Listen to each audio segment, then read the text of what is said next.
우리 하나님 말씀 함께 보도록 하겠습니다. 호세아 14장 1절에서 9절까지 말씀입니다. 호세아 14장 1절에서 9절까지 말씀, 우리 한 목소리로 함께 봉독하도록 하겠습니다. 이스라엘아, 내 하나님 여호와께로 돌아오라. 내가 불의함으로 말미암아 엎드러졌느니라. 너는 말씀을 가지고 여호와께로 돌아와서 아뢰기를, 모든 불의를 제거하시고 선한 바를 받으소서. 우리가 스송아지를 대신하여 입술의 열매를 주께 드리리이다.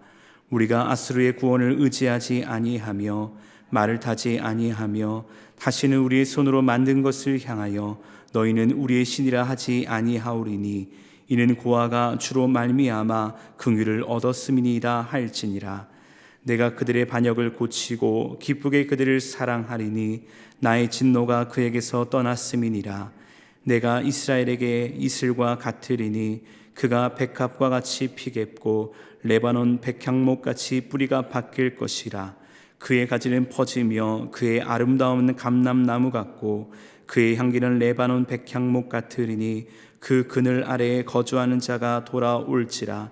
그들은 곡식같이 풍성할 것이며 포도나무같이 꽃이 필 것이며 그 향기는 레바논의 포도주같이 되리라. 에브라임의 말이 내가 다시 우상과 무슨 상관이 있으리요 할지라. 내가 그를 돌아보아 대답하기를 나는 푸른 잣나무 같으니 내가 나로 말미암아 열매를 얻으리라 하리라. 누가 지혜가 있어 이런 일을 깨달으며 누가 총명이 있어 이런 일을 알겠느냐.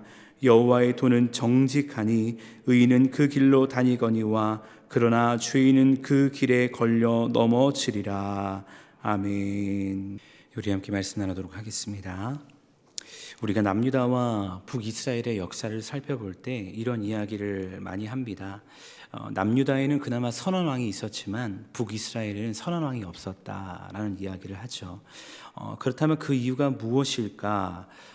남유다는 다윗의 왕조가 이어졌기 때문이고 북이스라엘은 다윗의 왕조가 이어지지 않았기 때문에 혹시 하나님께서 북이스라엘을 좀 편견적으로 바라보시는 것인가, 이런 오해를 할 수 있다는 것입니다. 여러분, 우리가 남유다 북이스라엘 역사를 살펴볼 때 이런 오해를 하지 말아야 하는데 하나님께서는 남유다와 북이스라엘 모두에게 동일한 기회를 주셨다는 것입니다. 그렇다면 무엇을 통해 이를 알 수 있을까? 먼저는 때에 따라 하나님의 선지자를 보내주셨다는 것을 통해 알게 되는데요, 우리가 계속하여 묵상했던 호세아 말씀을 통해서도 알게 되고 내일부터 묵상하게 될 아모스 말씀을 통해서도 이 하나님의 사랑이 북이스라엘을 향해서 언제나 향하고 있었다는 것을 우리는 알게 된다는 것입니다. 그리고 남유다와 북이스라엘이 시작할 때 이제 분열 왕국으로 나눠지지 않습니까? 근데 하나님께서 북이스라엘의 일대 왕으로 세웠던 여로보암에게 이런 축복의 메시지를 주셨거든요. 열왕기상 11장 37절 38절 말씀입니다. 내가 너를 취하리니 너는 내 마음에 원하는 대로 다스려 이스라엘 위에 왕이 되되 내가 만일 내가 명령한 모든 일에 순종하고 내 길로 행하며 내 눈에 합당한 일을 하며 내 종 다윗이 행함같이 내 율례와 명령을 지키면 내가 너와 함께 있어 내가 다윗을 위하여 세운 것 같이 너를 위하여 견고한 집을 세우고 이스라엘을 내게 주리라. 하나님의 말씀입니다. 여러분, 이 말씀을 통해 보건대 우리는 무엇을 알 수 있습니까? 다윗에게 주셨던 약속이 북이스라엘에게도, 북이스라엘의 일대 왕이었던 여로보암에게도 동일하게 주어졌다는 것입니다. 하지만 이 귀중한 약속이 주어졌음에도 불구하고 여로보암은 어떠한 길을 걸어갑니까? 북이스라엘 사람들이 예루살렘에 있는 성전으로 왔다 갔다 하는 것이 두려워서 단과 베델에 금송아지를 세우고 북이스라엘 곳곳에 산당을 세우므로 죄악의 길을 걸어가게 되었다는 것입니다. 결국 북이스라엘의 역사 속에서 왕들이 죄의 길을 걸어갈 때마다 그 길은 어떤 길이었다고 성경은 말합니까? 여로보암의 길이었다라고 지칭하며 여로보암은 악한 왕의 기준이 되었다는 것을 말씀을 통해 보게 되어집니다. 사실 하나님께서는 누군가에 의해서 이 길이 길이 끊어지기를 바라셨습니다. 그래서 앞서 이야기했듯 때를 따라 선자를 보내심으로 말미암아 기적도 경험하게 하시고 하나님의 은혜도 경험하게 하시고 무엇보다 무엇이 선이고 정의인지에 대한 하나님의 말씀을 끊임없이 선포하셨다는 것입니다. 근데 아무리 말로 해도 북이스라엘이 알아듣지 못하자 어떻게 하십니까? 호세아로 하여금 음녀 고멜과 결혼하게 하고 음녀인 고멜을 끝까지 사랑하게 하심으로 북이스라엘을 향한 하나님의 사랑이 어떠한 사랑인지 그들의 눈으로 직접 보고 느끼게 하신다는 것입니다. 그리고 우리가 오늘 읽은 호세아 14장, 이 호세아 마지막 장인 이 말씀을 통해서 북이스라엘을 향한 하나님의 끝없는 사랑과 회복을 선언하게 하시는 것이죠. 우리 오늘 본 말씀 1절 말씀 보니까 이렇게 말씀하지 않습니까? 이스라엘아 내 하나님 여호와께로 돌아오라 내가 불의함으로 말미암아 엎드러 졌느니라.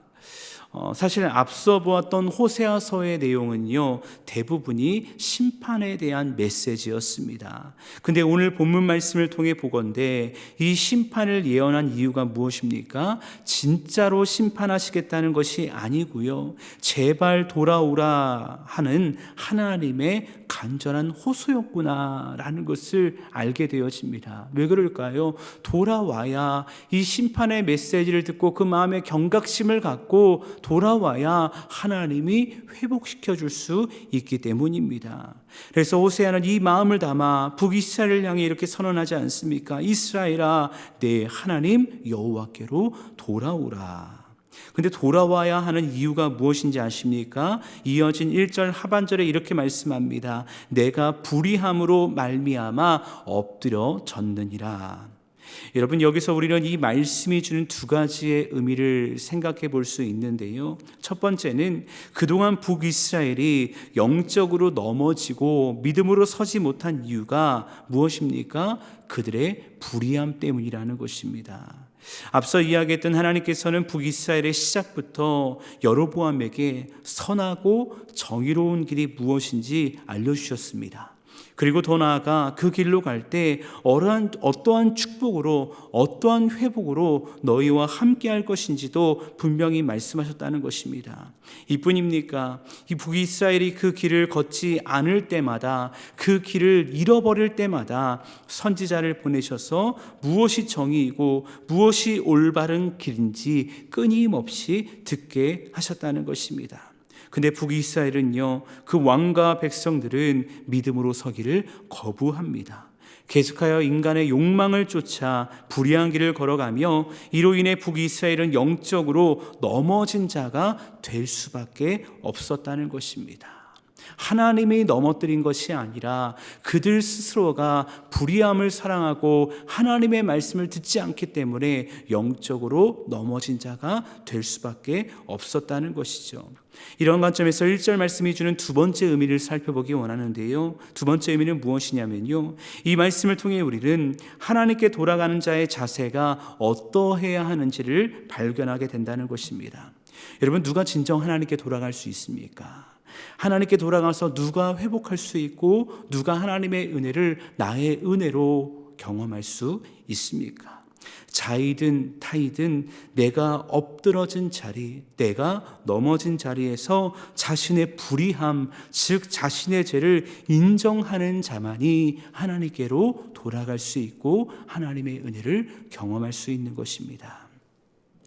사실 그동안 수많은 선지자들이 북이스라엘에서 말씀을 선포했지만 그들이 돌이키지 않고 계속하여서 여로보암의 길을 걸어갔던 이유가 무엇입니까? 자신은 엎드러진 자가 아니며 더 나아가서 나는 불의한 자가 아니다 라고 생각했기 때문입니다. 영적으로 볼 때 온몸이 만신창이가 되어 있는데 정작 스스로는 자신의 상태가 어떠한 자인지를 판단하지 못하는 영적인 불구자가 되어져 버렸다는 것입니다.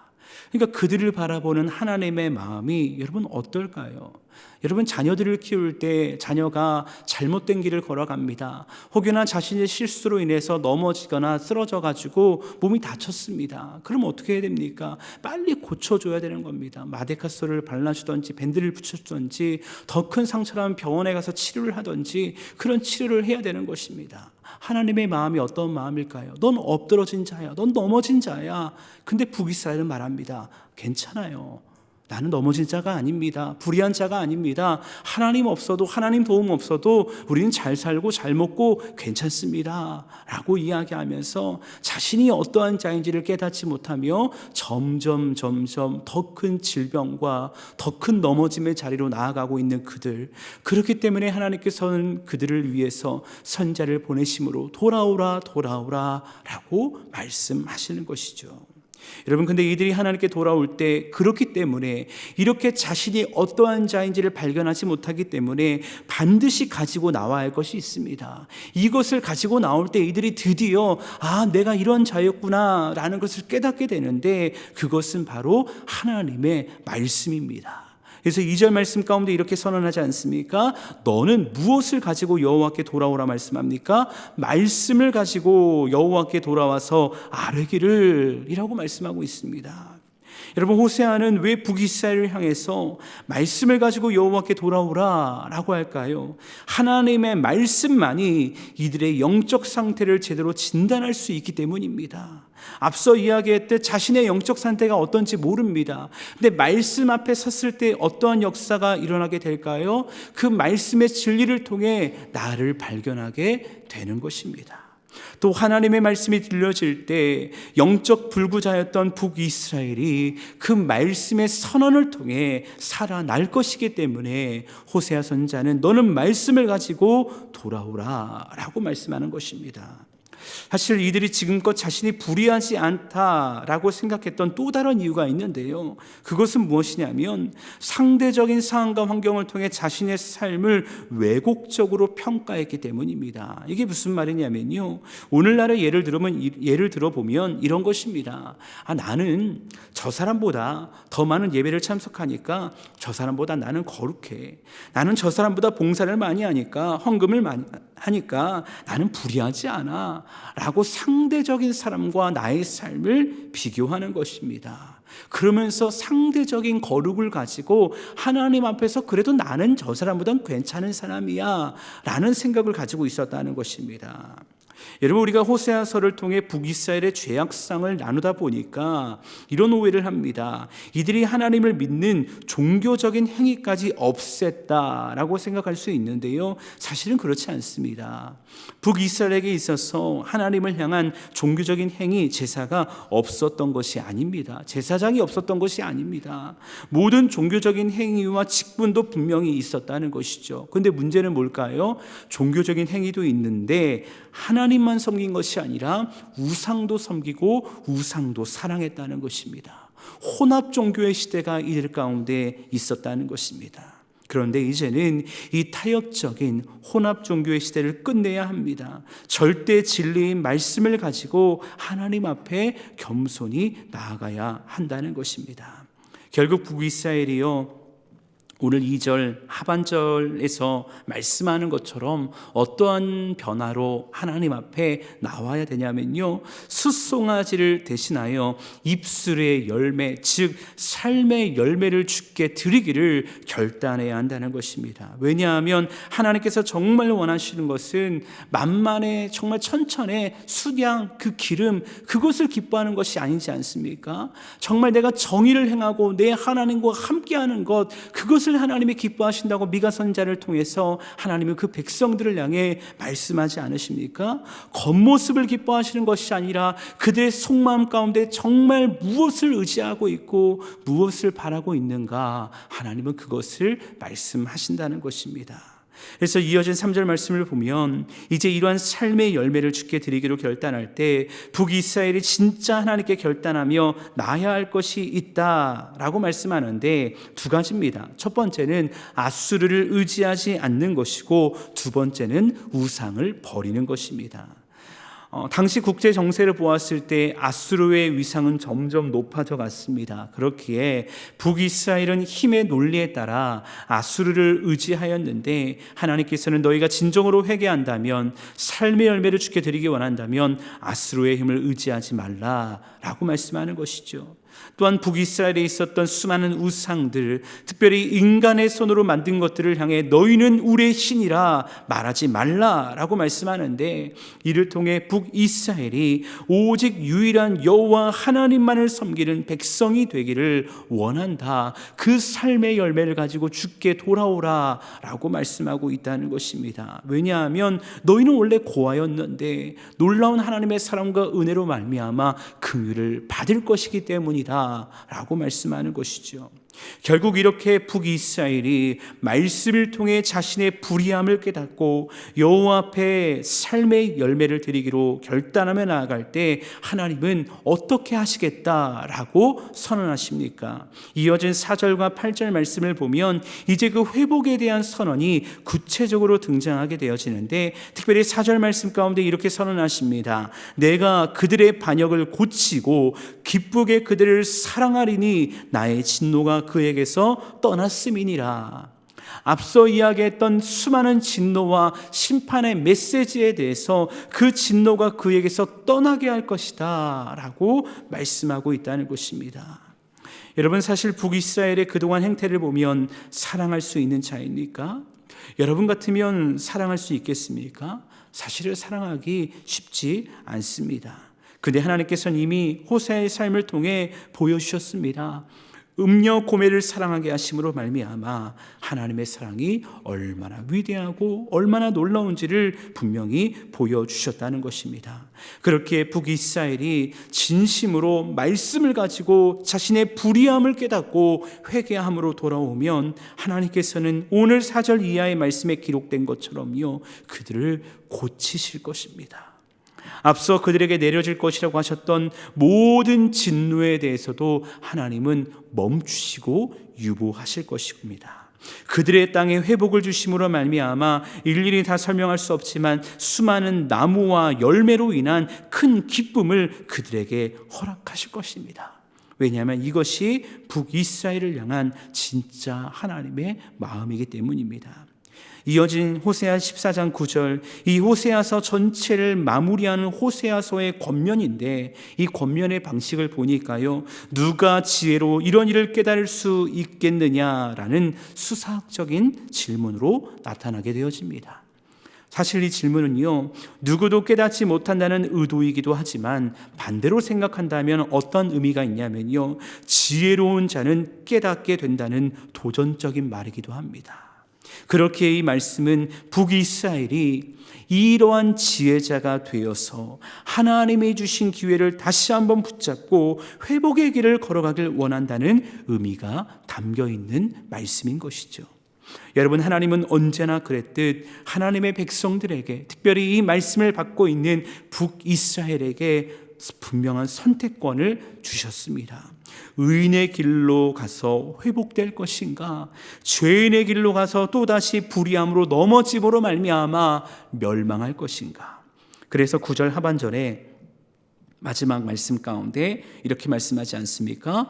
여호와의 도는 정직하니 의인은 그 길로 다니거니와 그러나 죄인은 그 길에 걸려 넘어지리라. 두 가지의 길을 말합니다. 의인의 길과 죄인의 길. 사랑하는 여러분, 우리는 그동안 호세아 말씀을 묵상했습니다. 그런데 이 호세아 말씀을 묵상하면서 우리가 절대 잊지 말아야 할 것이 있으니, 이 말씀은 다른 누군가를 향한 말씀이 아니라 바로 오늘을 살아가는 우리 자신을 향한 말씀이라는 것입니다. 그런데 이 말씀을 보건대 혹시 여러분, 우리가 불의함으로 넘어진 자는 아니었습니까? 북이스라엘의 죄, 그동안 우리가 말씀을 나누면서 그들의 죄가 무엇이었는지 말씀을 나눴습니다. 그리고 안타깝게도 그 말씀이 오늘을 살아가는 우리의 시대 속에, 우리의 교회 속에 정말 어떻게 나타나고 있는지를 보면서 우리는 참 안타까운 마음을 가지게 되었다는 것이죠. 근데 그 죄가, 그 죄악의 마음과 생각들이 혹시 우리 마음 가운데 꿈틀거리고 있고 우리를 그 죄의 자리로, 그 욕망의 자리로, 그 쾌락의 자리로 우리를 이끌어가고 있지는 않습니까? 때로 우리가 신앙생활하면서 여러 가지 상황과 환경으로 인해 영적인 절망이나 영적인 공고함을 경험할 때가 있을 것입니다. 그리고 그러한 연약함으로 인해 또한 쓰러지고 넘어질 때가 있다는 것입니다. 그것이 자이든 타이든 우리는 그런 공고함과 연약함을 경험할 때가 있다는 것이죠. 어찌 보면 지금도 누구에게 말하지 못하는, 차마 말하지 못하는 그런 절망의 골짜기에서 빠져나오지 못하며 혼자 신음하고 어려워하며 이 새벽에 나오신 분들도 계실 수 있을 것입니다. 그런데 여러분 기억하십시오. 그때가 바로 하나님께로 돌아가야 할 때입니다. 무엇을 가지고 돌아가야 될까요? 말씀을 가지고 돌아가야 됩니다. 하나님은 누구신가? 그 하나님이 나에게 주시는 교훈은 무엇인가? 내가 아무리 불의했을지라도, 내가 아무리 죄악을 지었을지라도, 내가 아무리 넘어졌을지라도 그 하나님이 나에게 원하시는 것이 무엇인가? 오늘 하나님이 나에게 원하시는 것이 무엇입니까? 오늘 우리에게 주시는 교훈이 무엇입니까? 말씀을 통해 내 불의함을 깨닫고 겸손히 회개의 자리로 나아오라. 그러면 내가 너를 회복시킬 것이다 라고 하나님 말씀하지 않으십니까? 여러분, 절망의 자리, 넘어진 자리가 있다면 세상과 사랑의 방법을 통해 문제를 해결하기보다 그럴 때일수록 더욱더 하나님의 말씀을 묵상하고 말씀 안에서 진정한 해답을 찾아야 할 줄로 믿습니다. 왜냐하면 디모데후서 3장 16절 말씀은요, 이 말씀의 능력이 오늘도 우리에게 어떻게 역사하는지 이렇게 선언하고 있기 때문입니다. 모든 성경은 하나님의 감동으로 된 것으로 교훈과 책망과 바르게 함과 의로 교육하기에 유익하니 이는 하나님의 사람으로 온전하게 하며 모든 선한 일을 행할 능력을 갖추게 하려 함이라. 사랑하는 여러분, 오늘 이 새벽 하나님께서 우리를 이 말씀으로 초대하고 계십니다. 혹시 우리의 연약함으로 넘어지고 쓰러진 자리에서 주저앉아 있다면 그곳에서 하나님은 더욱더 하나님의 선명한 말씀을 우리에게 선포하실 것입니다. 네, 하나님, 여호와께 돌아오라. 너는 말씀을 가지고 여호와께 돌아오라고 말입니다. 소원하기는 이 말씀이 오늘 나의 말씀으로 들려질 수 있기를 축복합니다. 혹시 앞으로 남은 인생을 살아가면서 나의 연약함으로 인해 넘어지는 때가 있다면 그때 더욱 나의 말씀으로 들려짐으로 말미암아 그때마다 이 말씀으로 승리하며 이 말씀으로 주께 돌아와 하나님의 은혜와 기쁨과 평강을 누릴 수 있는 저와 여러분 모두가 될 수 있기를 간절히 주님의 이름으로 축원합니다.